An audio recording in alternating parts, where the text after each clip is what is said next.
Bienvenidos a simracingcoach.com,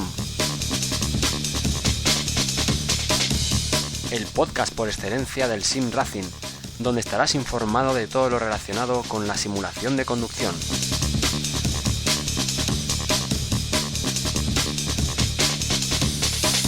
Artículos, novedades, entrevistas, opiniones.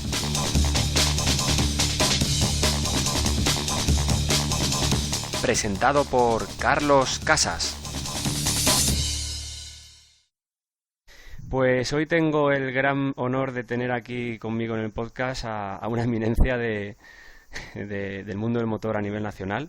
Se llama Javier Morcillo y bueno, os digo un poco un breve currículum de su trayectoria. Es piloto de competición desde el año 1993, director de la Escuela Española de Pilotos, Driver Coach y Precision Driver, mundo en el que comenzó en 1996. Su palmarés en competición incluye títulos en fórmulas, turismos y GT, donde ha logrado la victoria en pruebas como las 24 horas de Silverstone, el campeonato de Britcar, las 12 horas de Mugello, logrando además ser el piloto Britcar del año 2010.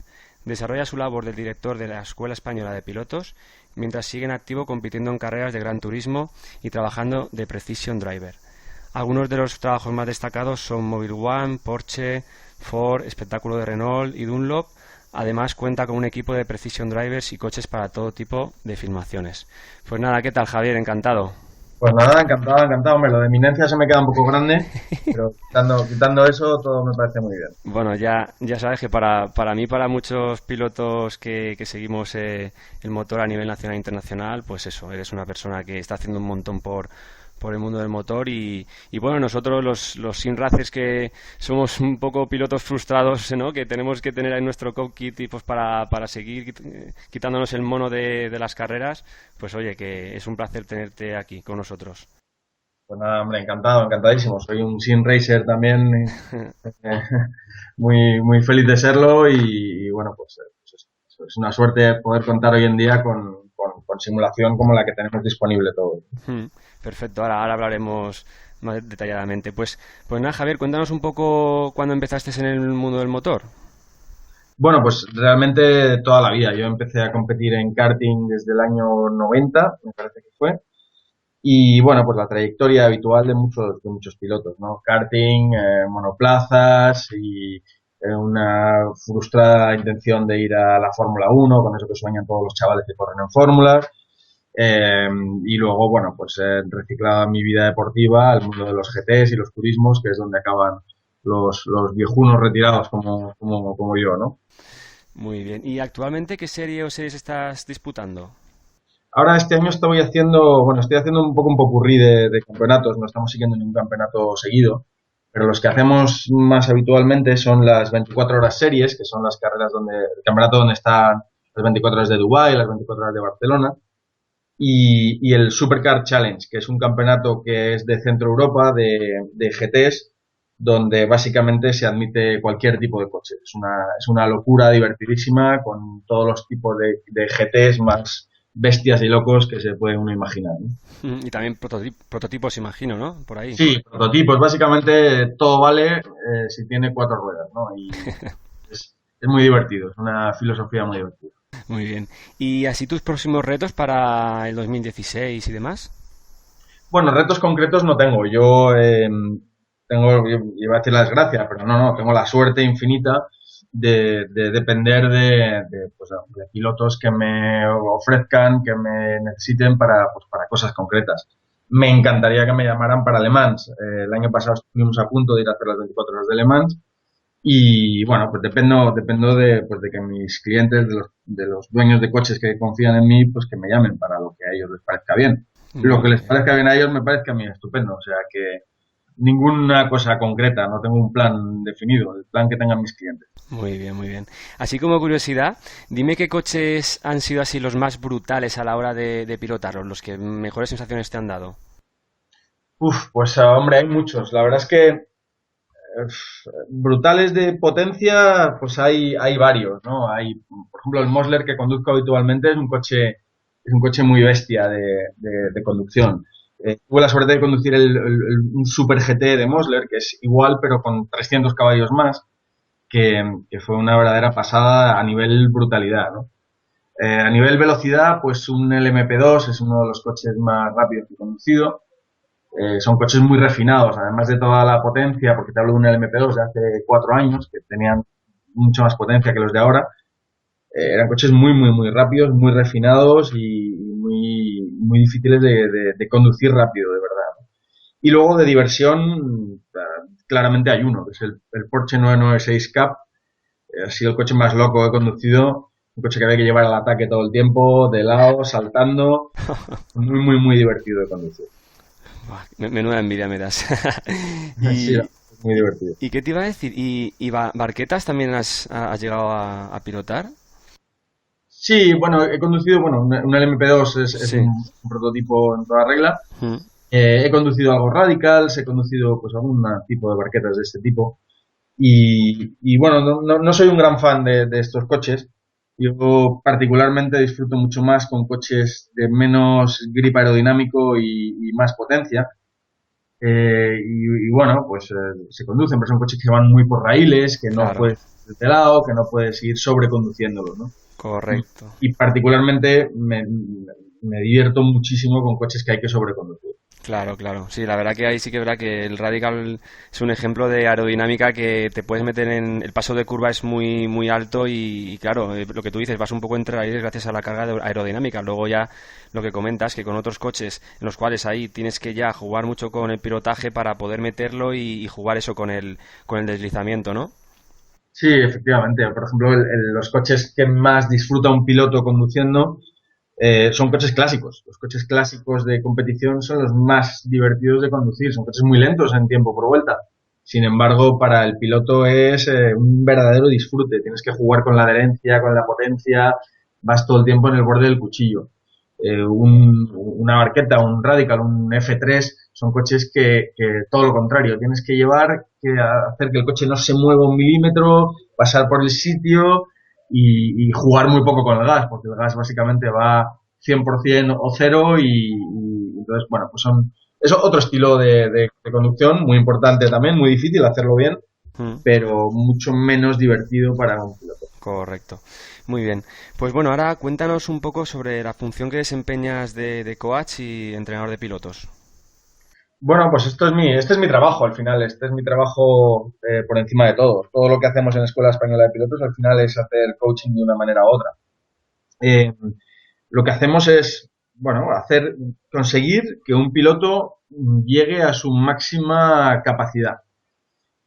¿Cómo hacer esto? Pues no tengo absolutamente ni idea de cómo se hace esto. Cada piloto es un mundo. Yo llevo muchos años, bueno, no solo preparándome como piloto y como instructor de conducción, sino que preparándome también como entrenador. He estudiado mucho el tema cerebral, me ha apasionado el tema del funcionamiento cerebral de los deportistas y me he estado estudiando el tema y es todo un mundo. Esto implica que cada persona es un mundo y cada programa de cada piloto es absolutamente un mundo. Yo trabajo directamente con 4 o 5 pilotos y todos ellos son totalmente diferentes, no solo de manera de ser, sino del trabajo que hacemos con ellos y del ritmo. O sea, no hay un plan. Cuando tú empiezas a trabajar con un piloto, pues no tienes ningún plan. Lo primero que hay que hacer es conocerle y a partir de ahí, pues ir diseñando el programa que esa persona necesita para cumplir el objetivo, que es que llegue a su máxima capacidad como piloto, ¿no? Mm. Muy bien. ¿Algún libro sí que recomiendes? Porque yo en mi caso sí que llegué a leer el Speed Secrets de Ross Bentley. No sé si ese lo conoces, un libro también que te explica pues eso, pues trucos y consejos para el control mental.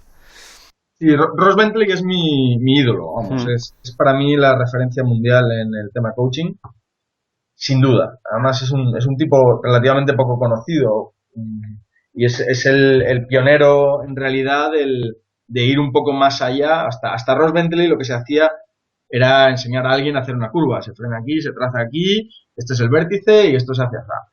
Y Ross fue el primero que dio un paso adelante y que llevó el tema a un nivel cerebral.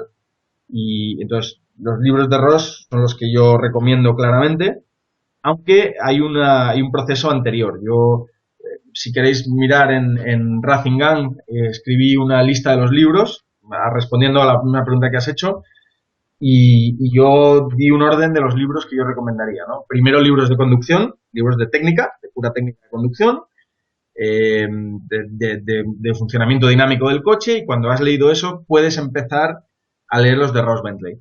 El tema de lo de Ross Bentley es que necesitas haber hecho cosas antes, haber aprendido, o sea, haber rodado antes bastante, haber corrido incluso, para poder sacarle partido realmente.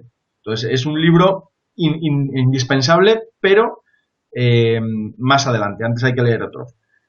Y luego, a partir de Ross Bentley, ya estamos hablando de biología y de otro tipo de entrenamiento, ¿no? Correcto. Pero has hecho muy bien leyendo a Ross Bentley, porque para mí es la referencia mundial en lo que hago. Sí, la verdad que yo lo tengo y vamos, no me arrepiento. Es un libro que recomiendo a todo el mundo. Y cuéntame, a nivel nacional, ¿existen muchos coas de pilotos o es más popular en otros países como Estados Unidos, por ejemplo? El problema es que ahora además se ha puesto de moda la palabra coach y Sí, tal, correcto. y entonces ahora se usa para todo, y los ejecutivos tienen coach y tal, ¿no? Entonces, claro, el problema es que ahora todo el mundo se autodenomina coach, Mm. y yo coach conozco muy pocos en realidad. Lo que sí conozco es muchos gente que te va a dar consejos. Conozco gente que te explica cómo hay que hacer la trazada. Conozco gente que tal. Entonces, ¿eso están haciendo coaching? Pues en algún momento seguro que sí, pero en general me da la impresión de que no, por lo menos muchos de los que conozco. Vale, vale. Entonces, en España hay mucho denominado coach que yo creo que no hace ese trabajo. Eh, y fuera de España sí, fuera de España es bastante habitual. Por ejemplo, en Inglaterra prácticamente todos los pilotos cuentan con un coach, sobre todo al principio de sus carreras. Y en Estados Unidos es muy habitual. En Estados Unidos además tienes el spotter, que es un puesto que no existe en Europa.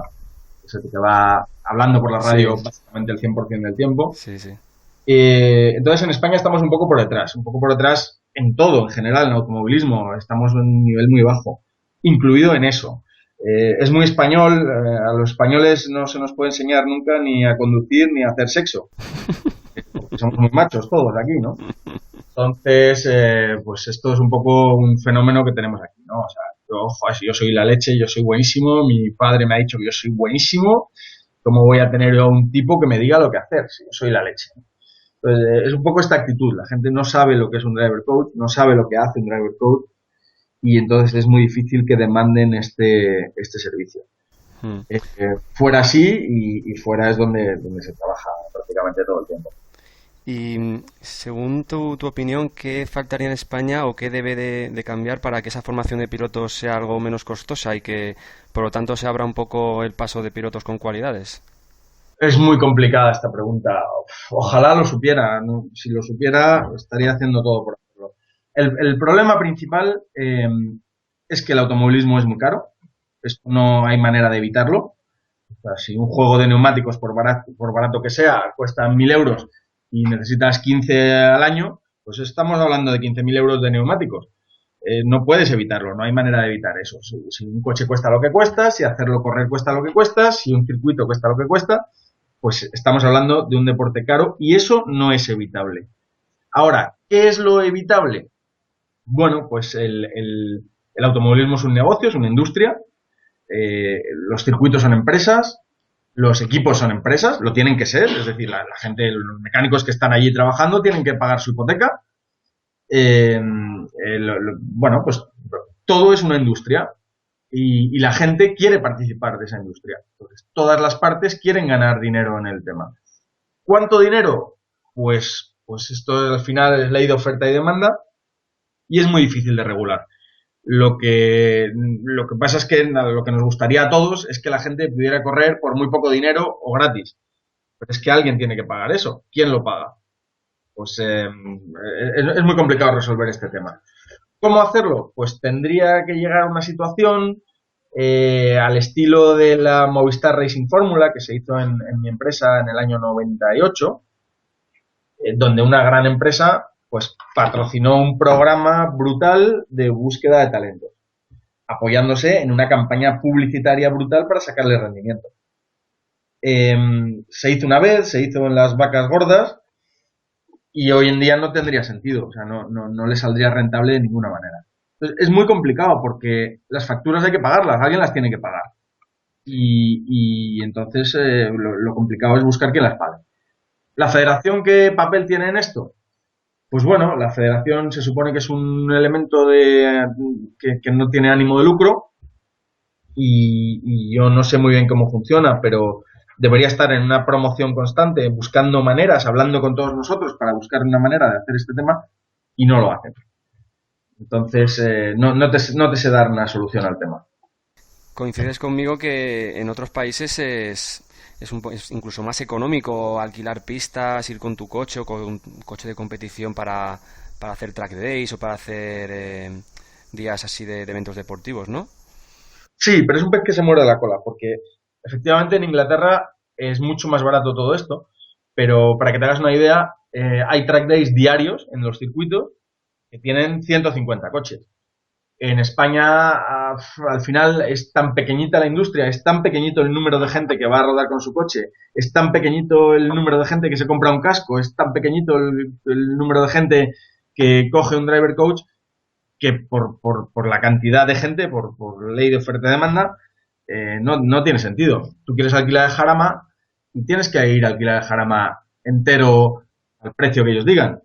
En Inglaterra, el día que no lo tienen alquilado, lo abren al público a 100 euros persona y lo llenan porque hay suficiente volumen de mercado para todo. El que vende cascos, pues el que vende cascos pone una tienda de cascos y vende 25 cascos al día. Aquí en España se venden 25 cascos al año. Esos cascos van a ser más baratos en Inglaterra por una ley comercial básica.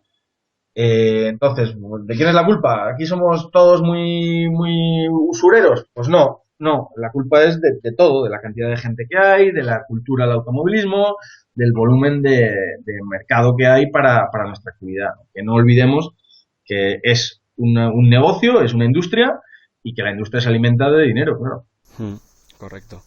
Bueno, volviendo a tu profesión como coach, somos conscientes de la importancia de una buena forma física y gran trabajo mental para competir. Salvando las distancias obvias con las carreras convencionales, en competición virtual también hay que estar bien en esos dos aspectos, físico y mental. En ese segundo aspecto, ¿podrías recomendar a nuestros seguidores sin racers algunos ejercicios o prácticas mentales que puedan practicar en sus casas para mejorar la concentración y la consistencia mental? Sí, cualquier ejercicio de integración cerebral. Tú que has leído a Ross Bentley, Mm. sabes que trabaja mucho el tema de integración cerebral. Hace verdaderas maravillas. O sea, un ratito antes de hacer la carrera, hacer una serie de ejercicios de equilibrios, de concentración, pues cualquier tipo de integración mental.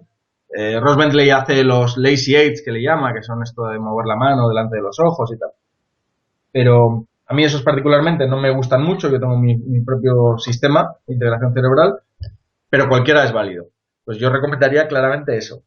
La distancia con el automovilismo real, pues bueno, pues que no tienes las fuerzas que vas a sufrir en el coche y no vas a tener impactos, porque gran parte de la forma física en el automovilismo es para evitar daños en accidentes, ¿no?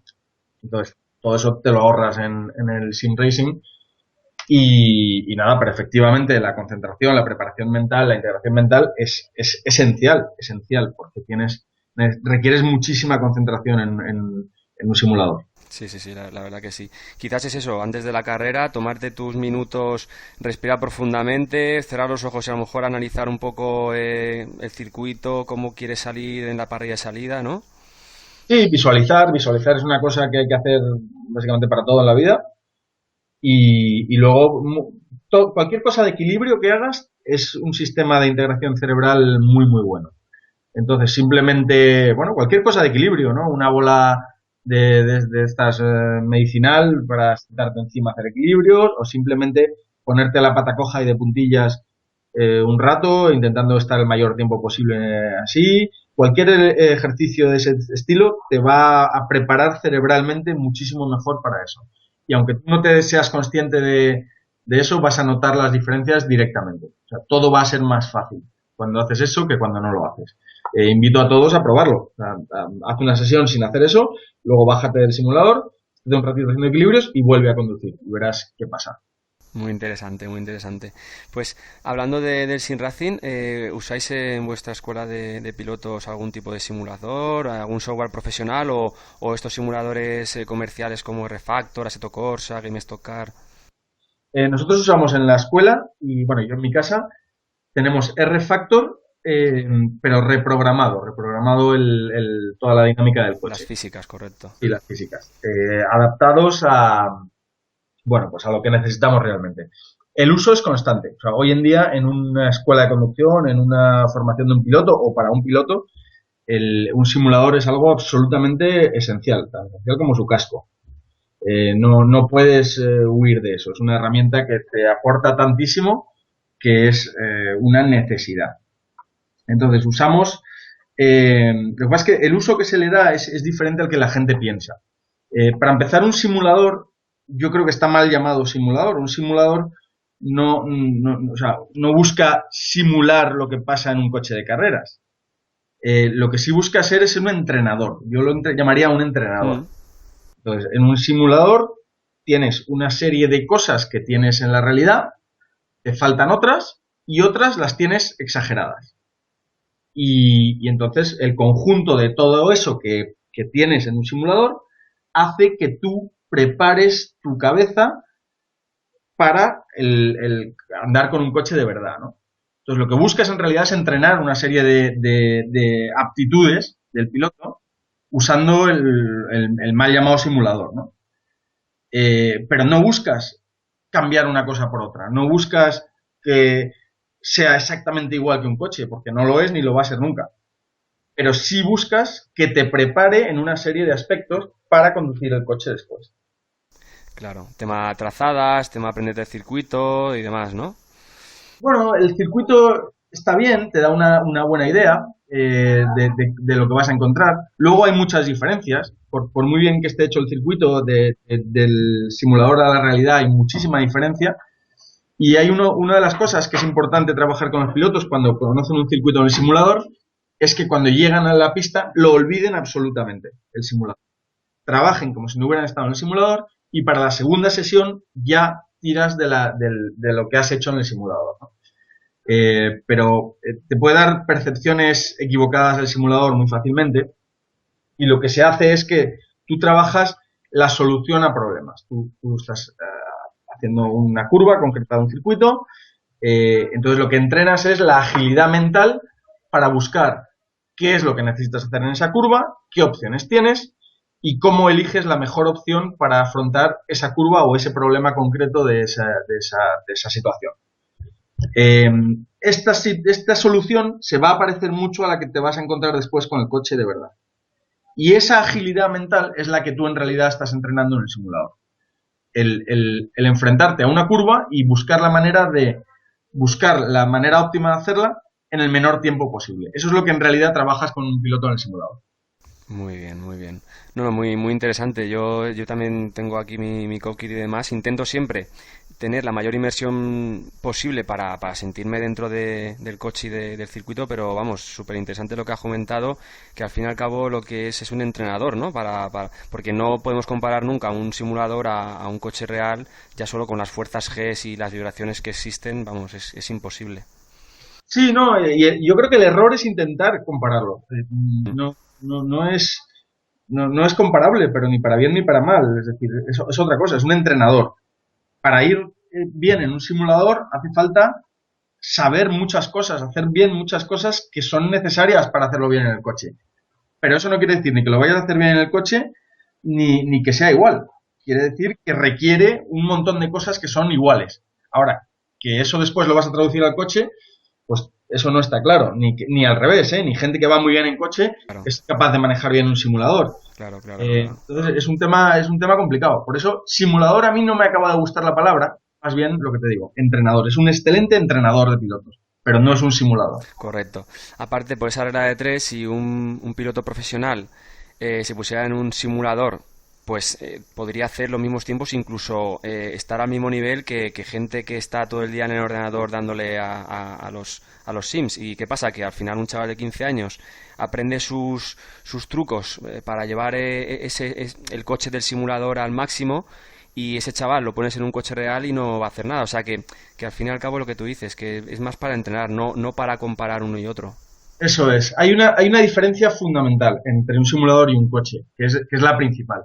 Es que en el coche tú estás todo el tiempo, lo que en realidad estás usando tu percepción, lo que tus sentidos están intentando captar todo el tiempo, es el equilibrio que existe entre la adherencia del coche y los Gs laterales, ¿vale? Esto es un equilibrio, es exactamente igual que el equilibrio cuando te subes a un monopatín. Pero en vez de ser vertical es lateral. Tú intentas llevar el coche en ese equilibrio entre adherencia y velocidad, con el coche deslizando. Para eso has de sentir no solo la dinámica, el movimiento del coche, predecirlo y además notar la adherencia de esos neumáticos contra ese asfalto. Todo eso que te acabo de contar no existe, directamente no existe en un simulador. En un simulador tú no tienes estas percepciones, con lo cual lo que hace es que tu cerebro se las inventa. Tu cerebro funciona de una manera muy curiosa, que es que inventa archivos. Cuando un cerebro humano todo tiene sentido, todo va en una línea recta. O sea, si tú tienes una línea recta tapada a un trozo y parece que sigue recta por el otro lado, tu cerebro asume que eso es todo una línea recta por atrás, de lo tapado. Pues esto funciona exactamente igual en un simulador. Cuando tú estás en un simulador, todo indica que tú te estás moviendo en un coche, pero tú en realidad no lo estás sintiendo. Y entonces tu cerebro lo que hace es crear un archivo inventado absolutamente, que tu cerebro utiliza, donde hace que tú pienses que tú vas en un coche y que te estás moviendo. A nivel subconsciente hablo. Entonces, la creación de este archivo, el cómo hace ese archivo tu cerebro, es la clave del uso de simuladores. Y como anécdota te contaré que hay gente que no tiene la capacidad de crear ese archivo. Por ejemplo, Michael Schumacher. No sé si recuerdas que Michael Schumacher tenía un problema serio de que no podía usar simuladores, porque se mareaba. Pues este mareo es el producto, el producto de no poder crear ese archivo. Hay gente que no tiene esa capacidad y entonces cortocircuita casi literalmente. No sé si habrás visto que habrá pasado alguna vez, pero de vez en cuando pasa que hay gente que le das al simulador y directamente se marea y vomita. Esto es simplemente un proceso de incapacidad de crear ese archivo falso que tu cerebro, cada vez que estás en el simulador, está creando. Entonces, la calidad de ese archivo es la clave. Y un piloto que viene de coches y pasa a un simulador, ese archivo está viciado por la realidad de la adherencia del coche y tal. Entonces tiene una serie de limitaciones. Y un chaval que nunca ha conducido un coche, pero que anda en simulador, tiene otra percepción, o sea, ese archivo es diferente. Y entonces va muy bien en un simulador, pero luego en un coche no es capaz de saber qué hacer porque no sabe dónde coger la información de adherencia, de inercia, de todo eso. No, su cerebro no está entrenado para eso. Claro, entonces, sí, dime. Es un tema, ya te digo, un poco complicado, ¿no? Comparar un sim racer con un piloto es difícil porque son dos cosas diferentes. Ahora, ¿que se pueden mezclar? Sí, claro, usando técnicas por un lado y por otro, acabas llegando a hacerlo bien directamente. Para ser un buen sim racer tienes que tener una técnica de conducción muy buena y si tú aplicas eso en un coche vas a ir bien, más o menos, directamente. Y al revés, si eres un piloto, pues joder, aplicas lo que sabes hacer y acabarás yendo más o menos bien. Pero para hacerlo perfecto en cualquiera de los dos lados hace falta un entrenamiento mucho más específico. Claro. Al final, como conclusión diríamos eso, que en realidad y simulación, en cada sitio tienes que reaprender, tienes que aprender a usar las herramientas necesarias para poder sacar el máximo partido. O sea, uno que está en un simulador no se puede ir a un coche y con lo que ha aprendido o ha reaprendido del simulador aplicarlo al coche y viceversa. O sea, esa sería un poco la conclusión. Sí, hombre, son cosas que se tocan. Están muy cercanas, pero efectivamente es así. De todas maneras, uno de mis lemas es que tú tienes que reaprender todo cada día. Es decir, o sea, que se aplica perfectamente. O sea, a lo que tienes que resolverlo con lo que tienes cada día. No puedes dar por sentado nada. Y esto se aplica perfecto. Yo entreno a los pilotos en el simulador y con las dificultades que tengan, pues ahí tienen que trabajar, igual que con los coches. Claro, e incluso también toca reaprender con como decías tú, con un Porsche o luego de repente con un LMP2. O sea, es que la manera de conducir es diferente de uno a otro. Sí, absolutamente. Por eso. Cada coche, pero no cada coche. cada vuelta, cada curva. El setup también. Entonces, la clave está en sacar el 100% o lo más cercano al 100% a cada una de las circunstancias, coches, días y curvas, ¿no? Claro. simracingcoach.com. Ponte en contacto conmigo a través de la página web y podré asesorarte en todo lo que necesites. Además, podrás consultar artículos, novedades, cientos de guías y videotutoriales realizados por mí y por otros simracers. Y recuerda que tienes a tu disposición cursos de telemetría, Motec y setups de la mano del ingeniero Oriol Domingo. Volviendo al tema de simracing, hay una cosa curiosa, ¿vale? Que, bueno, yo llevo indagando mucho tiempo en este mundillo, intentando, pues eso, mejorar la inmersión. Entonces me doy cuenta que muchas veces lo que realmente nos conecta en un cockpit, ¿vale? Con el coche, con el videojuego, es el volante, ¿vale? Entonces en el volante queremos un poco que nos transmita todo lo que le pasa al coche.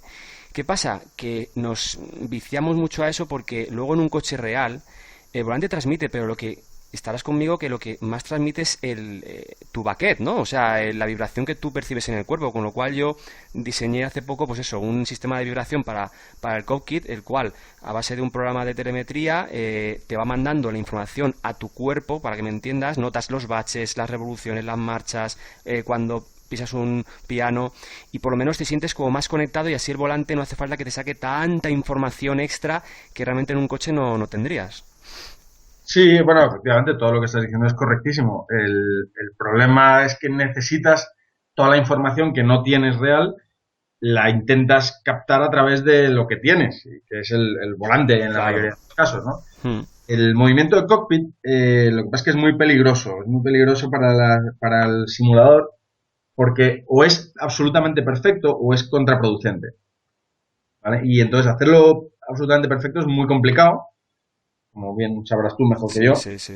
Y es esencial. Entonces, en estos casos es mejor no tener movimiento a tener un movimiento que no sea real. Eso es, estoy contigo, porque yo realmente cuando te comentaba lo de vibraciones son una especie de altavoces de vibración, se llaman transductores táctiles o body suckers, que son como altavoces que vibran. Entonces yo tengo puesto 2 en el respaldo del asiento y 2 debajo, y entonces no se me mueve el asiento, es un cockpit estático. Lo que pasa es que noto esa vibración en mi cuerpo de cuando piso un piano, de cuando derrapo, entonces sí que yo incluso prefiero eso a un, como tú dices, sistema de movimiento, que los movimientos sean muy, muy raros y que llegue un poco a marearte. Sí, además, por lo que te decía antes del proceso mental, de este archivo que crea, sí. Lo que estás haciendo con movimientos que no son reales es hacer que tu cerebro reciba esa información, la descarte y cree ese archivo correctamente. Entonces le estás dando el doble de trabajo a tu proceso cerebral. Entonces, esa es la razón biológica de que es mejor no movimiento a un movimiento que no sea real. Ahora, si es real, efectivamente sí que te apoyará en esa información. Tú un coche lo sientes, ya no es a través del asiento ni del volante, sino es el conjunto de movimiento, la inercia que llevas en el cuerpo. Las fuerzas G. A través del volante hay muchísima información, porque estás notando la adherencia de las ruedas, las ruedas traseras las sientes a través del bucket. Básicamente, por hacerte una explicación simple, las ruedas delanteras las sientes con el volante y las traseras con el culo, ¿no? Vale. Entonces, pues es la unión de todo realmente, ¿no? Porque eso es muy importante, ir muy bien atado en el coche. Claro, eso sí, cualquier mínima vibración, claro, no es lo mismo un coche de calle o de competición, porque aquí en uno de competición cualquier mínima piedrecita que tengas ahí en el asfalto es que te lo transmite a tu cuerpo, o sea. Sí, claro. Muy bien. Pues bueno, volviendo al tema de simracing, creemos que las competiciones virtuales de simracing en el futuro serán una modalidad más entre las competiciones automovilísticas, digamos convencionales, por lo que será una salida más en el mundo del motor, con sponsorizaciones de grandes grupos económicos, retransmisiones dirigidas al gran público vía televisión, etcétera. ¿Ves eso posible a medio plazo o por el contrario lo ves tan alejado que no entras a valorarlo hoy por hoy? Yo no estoy seguro de que eso vaya a ser así. Me encantaría creerlo, pero al final de todo hay una esencia hay una cosa que los simuladores no van a hacer nunca, que es el peligro. Claro, el factor peligro, eso claro, es. Al final el automovilismo cada vez menos lo es, pero lo fue y lo debería ser. Tiene que ser un poco un tema pues como el toreo o algo así, ¿no? Es una cosa que hace falta valentía, que la valentía implica que si lo haces mal te vas a llevar un golpe fuerte o te puedes incluso hacer daño o te puedes incluso matar. Y esa esencia, que no es políticamente correcto decirlo, es en realidad lo que la gente va a ver. O sea, la gente va a un tal y ve una carrera y ve un no sé qué, porque son gente jugándose en casos la vida. Por ejemplo, las 500 millas de Indianápolis es un espectáculo brutal que yo no me pierdo nunca, que en realidad, si lo ves como si fuera una carrera de simulador, no tendría la emoción que tiene ver a gente jugarse la vida, literalmente, por ganar 3 millones de dólares. Entonces, eso no lo va a tener nunca un simulador. Y entonces yo creo que eso lo va a limitar mucho. Tal. Ahora, que la gente va a correr en el simulador y que hay que organizarlo y que las ligas están genial y tal, sin duda. O sea, para mí, iRacing es un ejemplo absoluto de todo esto. Es una maravilla, funciona genial y creo que es el futuro. Pero no estoy muy seguro de que vaya a pasar de eso. Mm. ¿Y estás en iRacing? ¿Pilotas ahí dentro? Sí, sí, yo de hecho, yo uso para entrenar, para formarme y para trabajar una carrera, uso R-Factor, ¿Mm? pero para ocio uso iRacing. Lo uso mucho menos de lo que me gustaría porque consume un montón de tiempo, pero sí, hombre, lo hago un poco a lo kamikaze, ¿no? Entro y sea la carrera que sea, me apunto, en 5 minutos doy las vueltas que puedo y hago la carrera y ya me voy. Ujú. Entonces, no lo hago todo lo bien que me gustaría, ni dedico el tiempo que tal, pero desde luego me parece absolutamente genial el Sí, sistema. el sistema online es El brutal. simulador no me encanta, como simulador creo que no es la referencia en absoluto, pero desde luego como funcionamiento y como sistema y como diversión me parece absolutamente genial. Sí, sí, sí, estoy contigo. Una cosa, ¿has llegado a probar, por ejemplo, GameStop Car o R-Factor 2? No, no, bueno, sí, lo he probado ligeramente Refactor 2 y tal, pero nada, a nivel probarlo, ¿no? A nivel Vale, de vale, vale. trabajar con él seriamente. A nivel de trabajar con él uso Refactor. R-Factor, muy bien. Pues bueno, yo ya te comentaré por privado un poco el GameStop Car, que la verdad que me ha sorprendido gratamente. Para que te hagas una idea, GameStop Car es un R-Factor, pero mejorado. Entonces tienes la misma base por debajo y la verdad que está bastante, bastante chulo. Vale, pues bueno, ahora quería pasar un poco al lado ya más tuyo de competición. Entonces me gustaría preguntarte pues algunas curiosidades sobre la forma de pilotar, pues eso, de un piloto como tú en un coche de competición, ya que muchos oyentes de este podcast nunca han tocado un coche real de competición y a lo mejor pueden tener ideas un poco equivocadas. Entonces, dime un poco, tema de vibraciones dentro del coche, porque deben de ser brutales. O sea, yo personalmente solamente he llevado un Mazda MX-5 de competición y vamos, ya con eso, pisar un piano, es que te temblaba todo. Entonces me imagino que tú con esos coches que has llevado de alta gama, uff, debe ser increíble. Sí, más que las vibraciones, que las hay y todo eso, una de las dificultades está en el respirar, simplemente en respirar. Cuando las frenadas son tan fuertes, las aceleraciones, la adherencia en las curvas es tan grande con coches grandes que no puedes respirar. Cuando vas apoyado en una curva de cuarta, quinta velocidad, no tienes fuerza para respirar simplemente. Entonces, esas son cosas que me imagino la gente no aprecia visto desde ningún ángulo, ¿no? La dificultad es que no siempre puedes respirar, que no siempre puedes ver bien, bueno, pues que hay muchas cosas que te faltan en un coche, ¿no? Es bastante angustioso, estás muy encerrado, no ves prácticamente nada para muchos ángulos del coche. Cuando estás en una pelea con otros coches, pues lo oyes, lo sientes, lo tocas, pero no lo ves.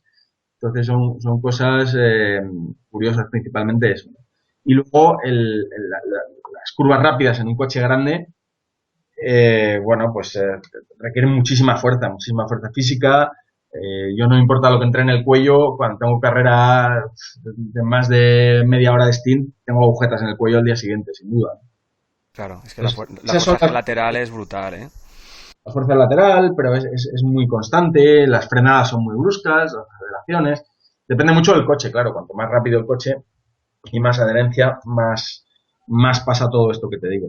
Pero sí, hay muchísimas sensaciones que no existen en un simulador y que además son imposibles de hacer, ¿no? El otro día hablaban de que para empezar a simular los Gs que sientes en un coche necesitarías una sala de no sé cuántos mil metros cuadrados, claro. con ¿cómo se llama? Un giróscopo y un tal. O sea, una cosa que se saldría absolutamente de precio, ¿no? Saldría más barato al final coger el coche y hacerlo. Pues sí, la verdad que sí. Es una cosa que de momento, bueno, pues estará limitado un simulador con eso. Y tema ruido, porque es verdad que para pilotar también el sonido es súper importante. Y dime un poco sensaciones del ruido que tú percibes cuando estás en un coche de competición. Muchísimo. Además es muy importante. Como bien ahora has visto en los libros de Ross Bentley, una de las cosas que se hace es preparar tus 5 sentidos. Y en todos los 5 sentidos tienes información que luego necesitas procesar correctamente. Pero lo primero que tienes que hacer es tener esa información. Entonces, el oído, la vista evidentemente es muy importante, pero el oído es casi tan importante como la vista. El oído te dice muchas cosas. Y además me hace gracia porque en los simuladores lo usan mucho. La adherencia del neumático en el simulador muchas veces lo necesitas oír por el sonido, no por la sensación. Y esto ocurre de verdad en el coche. Tú estás escuchando los neumáticos en cierta manera. Y lo que te están diciendo el sonido de los neumáticos en la pista, pues tiene mucho que ver. Además de, por supuesto, del motor, las revoluciones, el cambio, la caja, además de todo eso, ¿no? Pero sí, el sonido es muy, muy, muy importante. Muy importante. Sí, porque muchas veces nos mentalizamos siempre o nos enfocamos en el tema visual, pero es que es eso, visual, el sonido, el tacto, el sentir en tu cuerpo todo, es que son todos los sentidos realmente cuando estás pilotando. Son todos, y todos te dan una información muy importante. El olfato te da una información muy, muy importante de qué está pasando con los neumáticos, de una blocada, de si hay algo que está fuera de temperatura, de lo que está pasando fuera de la pista, porque lo que pasa delante te entra al cockpit y lo hueles. Es decir, hay muchísimo por el olfato. Por el sabor te dice muchísimo también de tu estado físico. En cuanto empiezas a estar mal físicamente, empiezas a notarlo por el sabor de tu propia saliva, empiezas a notar que estás bajo de líquido, o que estás mal, o que estás nervioso, o que estás descentrado. O sea, hay muchas cosas que hay que entrenar los 5 sentidos y usarlos. Es información que tienes para que tú la uses para tu ventaja, ¿no? Claro. ¿Quieres disfrutar del cockpit más robusto, versátil y ajustable del mercado, realizado en perfilería de aluminio?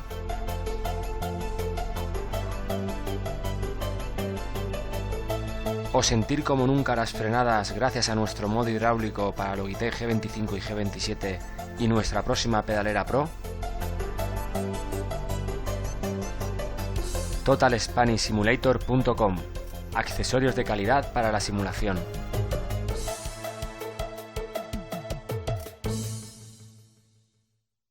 Y otro factor súper importante en la competición, que son las frenadas. Entonces, dime más o menos, así según tu experiencia, ¿cuántos kilos puede soportar un freno, ¿vale? De competición, pues eso, tipo prototipo o GT. Bueno, eso depende depende del coche, del sistema de frenado, del tipo de frenos, de todo. Pero, por ejemplo, veía ahora Magnussen, que chocó ahora en Le Mans, ejerció 160 kilos en el pedal antes de chocar. Y bueno, pues un coche de competición avanzado, con un freno de verdad bueno y con una buena carga aerodinámica, estás ejerciendo en cada frenada cerca de 100 kilos. Cerca de 100 kilos. Y, a ver, referente al tema de los kilos, me gustaría un poco a ver qué opinas tú de esto, porque una cosa es lo que soporta el freno de kilos, que ahí conlleva la fuerza que haces tú muscular, todo tu peso multiplicado por las fuerzas G que estás soportando, bueno, todo tu cuerpo no, sino el tren inferior, que es donde están las piernas. Entonces, realmente el piloto en sí, la fuerza muscular real del piloto, ¿serían esos kilos o serían menos? Bueno, no lo sé. La fuerza que ejerces en el pedal es esa, y yo supongo que viene de la pierna, vamos. Sí, pero como también está la fuerza G que te está empujando. No, pero tú vas completamente atado. Tú las piernas las mueves con libertad dentro del coche.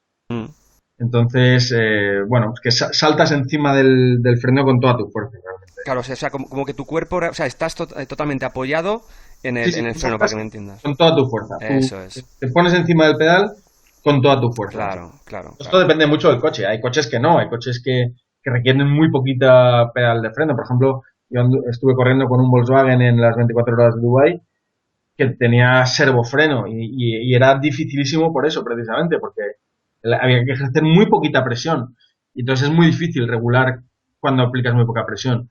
Los coches buenos, los GTs grandes, requieren toda tu fuerza la que puedas hacer. Claro, claro, Y, claro. y entonces eso es más fácil porque directamente saltas sobre el pedal con toda tu fuerza. Requiere Claro. menos finura, por decirlo de alguna manera, Mm. ¿no? Claro, por eso en lo que hago yo siempre hincapié de un cockpit estático a un coche real, que en el cockpit como tú no puedes dejar todo tu cuerpo encima del pedal porque estás jugando con el tobillo, ¿no? Con la fuerza que hace tu planta de pie y con el tobillo, nunca vas a poder eh, situarte, o sea, dejar todo tu peso encima porque no hay fuerzas G, entonces no, es muy difícil hacerlo en un cockpit, frenar de la misma manera que en un coche de competición. Sí, no, es igual. Lo que pasa es que no lo requieres porque tú en un simulador le aplicas que después ejerzan los frenos la fuerza que tú Lo quieres. configuras. Mm. Realmente, como es configurable, realmente no lo vas a necesitar nunca, ¿no? Pero sí puedes ejercer la misma fuerza sobre el freno, ¿no? Lo que pasa es que una de las cosas que se aprenden en coches grandes es que no haces el freno con el tobillo, haces el freno con la pierna. Ahí está, esa es la diferencia, porque muchos de nosotros en el cockpit lo hacemos con el tobillo, entonces no podemos hacer nunca 100 kilos con el tobillo, es que no se puede. Claro, no, pero con la pierna sí, tú usas Claro, toda la pierna, la fuerza de la pierna entera para hacer. El claro, tobillo es el que no se mueve. claro, claro. Aunque me imagino de estar aquí en un cockpit una hora entera intentando hacer esas frenadas y puedes acabar reventado con la pierna. Sí, hombre, es una de las cosas que más cansan en las carreras es las piernas porque las frenadas. Claro, claro, claro. Muy bien. Pues dime qué mejorarías en los simuladores actuales para que se parecieran un poco más a lo que percibe un piloto. Ya sabemos que es imposible, ¿vale? Pero ¿qué factores te gustaría que tuviera un simulador? Uf, pues es que en esto sabes tú mucho más que yo y todo lo que has dicho tiene mucho sentido. Pues es esa calidad de movimiento de información en el asiento. Es lo único que se me ocurre que se puede hacer, porque los GES no lo van a simular nunca. Los volantes están súper evolucionados y tienes una información muy buena. Los gráficos son maravillosos, el sistema. La verdad es que, bueno, yo estoy un paso por detrás en vuestro tema de simuladores, pero estoy fascinado de la calidad y de tal. Me es muy difícil pensar cómo mejorarlo porque ya me tienen realmente fascinado, ¿no? La calidad de funcionamiento del sistema y de todo, ¿no? Y así al respecto, no sé si tú has llegado a probar, porque yo creo que esto sí que va a ser una revolución, el tema de los cascos de realidad virtual tipo Oculus Rift, ¿te suenan? ¿Has probado? Sí, sí, de hecho es algo que queremos tener y que todavía no está suficientemente preparado, pero es claramente el futuro. O sea, entiendo que dentro de muy poco tiempo el simulador vas a ponerte un casco donde estés trabajando con el casco puesto y ya está, y sin pantalla, ¿no? Me imagino que va a ser así. Y así debería ser y efectivamente pues eso evita el tener pantallas alrededor y tal y poder usar la visión como la usas de verdad, ¿no? Yo opino como tú, lo he llegado a probar, e incluso con simuladores de conducción, aún tiene que mejorar la calidad gráfica, la fluidez, pero ahora el año que viene va a salir una versión ya comercial que va a ser ya muy decente a la hora de pilotar y es increíble porque te olvidas de que estás en una habitación, lo ves todo en tres dimensiones, estás dentro del coche y las sensaciones incluso de vértigo al pasar cerca de un muro a 200 son impresionantes. La verdad que va a ser un punto muy importante para esto, para mejorar la inmersión en la simulación. Sí, sí, sí. Pues bueno, Javier, por último, dinos dónde te podemos encontrar, tu página web, redes sociales, etcétera. Pues mira, en mi página web es precisiondriver.es, más enfocada a mi trabajo de conductor de precisión en anuncios y tal que otra cosa. La de la escuela es escueladepilotos.com. Mi Facebook, que aunque es un Facebook personal, los tengo abierto a todo el mundo y lo uso de manera profesional, que es Javier Morcillo, mi nombre. Y en Twitter tengo morcillo-javi. Y nada, pues que le apetezca charlar de coches, yo siempre estaré encantado. Me divierte mucho hablar de coches. Pues Javier, de verdad, ha sido un verdadero placer tenerte aquí, de verdad, me siento súper afortunado de haber podido charlar contigo casi una hora de la competición real, de simulación y espero tenerte más adelante en algún otro podcast. Cuando queráis, cuando queráis. Para lo que sea hablar de coches y carreras y tías, lo que queráis. Para bancos y gobierno no tanto, pero lo que queráis. Genial, Javier, pues oye, pues un abrazo muy grande. Muy bien, pues un abrazo a vosotros. Nos vemos en el próximo episodio del podcast sinracingcoach.com.